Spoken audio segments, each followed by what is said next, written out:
youngling. What has you so bothered? Now, what do we have here?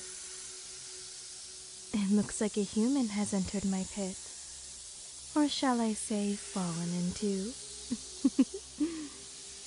How unfortunate for you.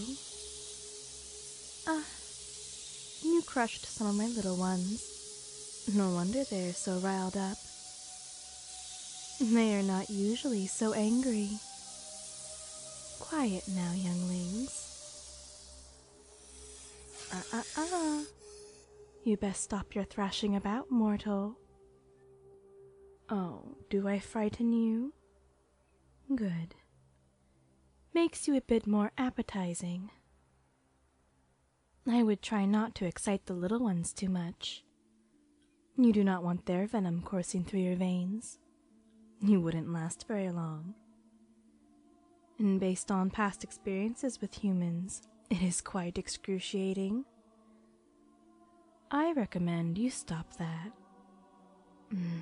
The more you struggle, the tighter they will wrap their slender bodies around you. I wonder, is their constriction a bit too much for you? The other sacrifices do not struggle like you are. It is strangely enticing, but more so irritating. Tell me, why is it that you look so different from the other humans that come here? Speak up. Your accent is quite strange to my ears. What? What? Is your voice catching in your throat? You still seem to be reeling. An unexpected turn of events for you? Let me guess, Looking at you, rolling around on my temple floor. You are not from this island, from what I can see. You lack the markings of the tribal humans, the garbs, the native tongue, the realization of my shrine's existence. Perhaps you decided to go exploring the area without knowledge, sneaking around with no respect of the customs here, no idea that the humans here worship me as their protector and goddess. How absolutely pompous of you. Truly, you are foolish. More foolish than the ones revering me as some sort of entity. Even so, I cannot argue that I am quite thrilled you have fallen into my pit of little ones. Really? What an unexpected delight. A welcome change. I do adore snuffing out the life of arrogant little humans. Perhaps if you were to show me you were different, and I wasn't so ravenous, I would spare you. Oh, I spare some humans, the ones I deem worthy of life, or the ones who do not seem nearly appetizing enough. It is strange in a sense, isn't it? Many years of gifts and meals from tribespeople, many little pets and offerings. I'd have to admit the same things become bland after a while. Too much repetition. I am quite curious about your behavior and your flavor. You seem healthy and intelligent for a human.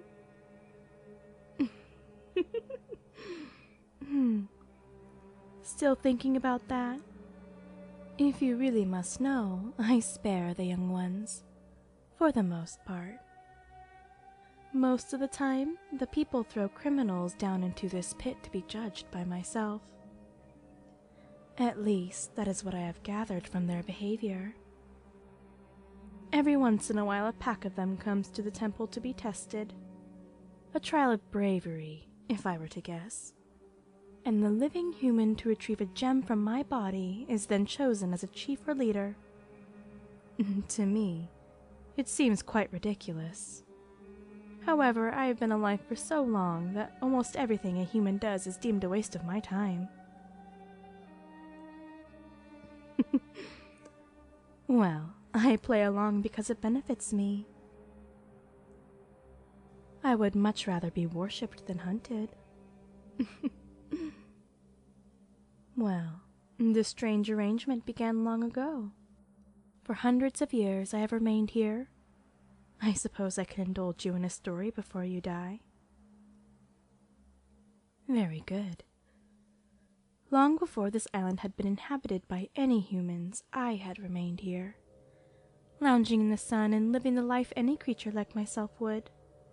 I adored the blistering heat at times, the jungle terrain and the long beaches that held a wealth of food. Though, as I had made my way back into the trees, I had noticed a creature below that I hadn't seen in this area before. Noticing how fragile and vulnerable this creature was, I had dropped down from the trees and trapped such prey with ease. This creature had struggled the second my tail wrapped so lovingly around him, and with such large muscles, I could have snapped his bones with a single movement. However, I had hesitated. I was far too curious for my own good back then. So I had watched this one struggle, studied the way it moved, and the similar traits that we had shared. During my scrutiny, I had noticed the human was sweltering, and the last thing I had wanted was to ingest something sickly. At the time, I had wanted to see more of this mortal. Selfishly, I had dragged the struggling human down deep into the caves, where it was cool. Not as an act of kindness. However, for some strange reason, the creature had taken it that way. Very soon after, a pack of more humans had searched for the missing person I had taken for myself, eventually making their way into my home. I had revealed myself without fear. Truly, what would a couple of humans do? That was my way of thinking. Which, in and of itself, was quite naive looking back on it. They had brought torches, sticks of fire to try to scald me once they had discovered my whereabouts, had swiftly stolen my prey, attempted to set the area ablaze to smoke me out like a rodent. Oh, was I livid. However, all of a sudden, the humans had paused their assault. They had begun entering my home to watch me, to study me in the same way I had done them. It was only when I had noticed most of their game dying off in a particularly rough summer heat that I had intervened. So, in my brief gratitude for the lack of aggression, I had changed my daily patterns. I had begun showing them to clean streams to drink from, brushing along the plants they could consume, showing the whereabouts of some of the hidden creatures they hunted. For some reason after that, packs of them had started coming into my caves with tools and carts. They would spend day and night carving into the underground systems, building bricks of earth against walls. They had started to grow rapidly in numbers. More and more of them had started to appear, to stare, to listen, to build. I had begun to pick up on their strange sounds, their language. They had been painting my scales on their skin, patterns of the Naga into their fleshy bodies. They adapted their speech to sound more like my own, built homes near my caves. They had so very quickly enshrined my existence, had built a whole culture around my very being. Feasts in my name, gifts to my temple, rituals for myself.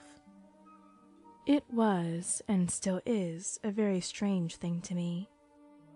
But I had decided to take this as a consequence to my actions. If I was not such a curious woman, perhaps I would have stayed in secrecy to this day. Now, you seem much more relaxed. Barter? Your life?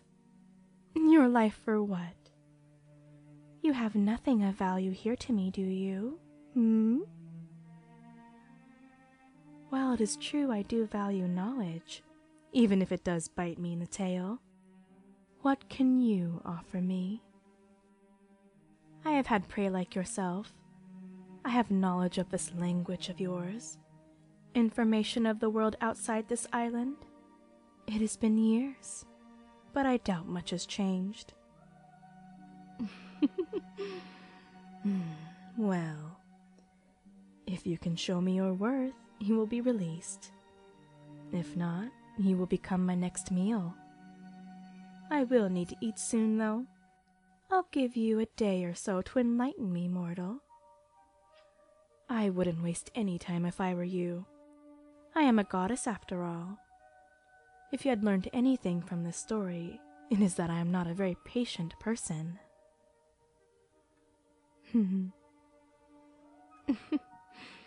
Now, you be gentle with my little ones.